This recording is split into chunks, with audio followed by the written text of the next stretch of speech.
Main గుడిలో అయితే దర్శనం అయితే కంప్లీట్ చేసేసుకున్నాము. ఇంకా దర్శనం అయిపోయాక పాపెత్తు బంగారం అయితే స్వామివారికి అప్పచెప్తామని మా అత్తమ్మ అయితే మొక్కారనమాట.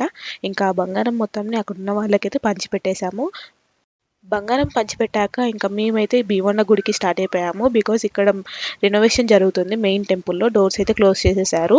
మా మొక్కులు అప్పచెప్పడానికి భీమన్న గుడికి అయితే వెళ్ళిపోయాము.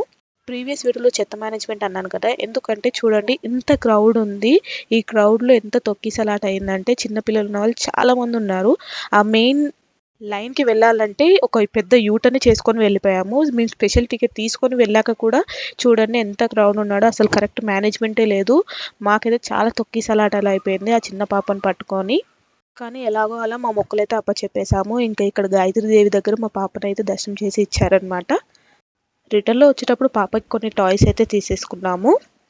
ఇంకా రూమ్‌కైతే రిటర్న్ వెళ్ళిపోయి బత్తిపోచమ్మకైతే బోనం అయితే చేసేసాము. లిటరల్లీ అక్కడ కూడా చాలా అంటే చాలా క్రౌడ్‌గా ఉంది. బట్ ఇంకా మా మొక్కులు అప్పచెప్పాలి కాబట్టి మొక్కులైతే అప్పచెప్పేసేసాము. ఇంకేంటి వీడియో నచ్చిందా? నచ్చితే లైక్ చేయండి, షేర్ చేయండి, సబ్స్క్రైబ్ చేసుకోవడం మర్చిపోకండి. Bye bye.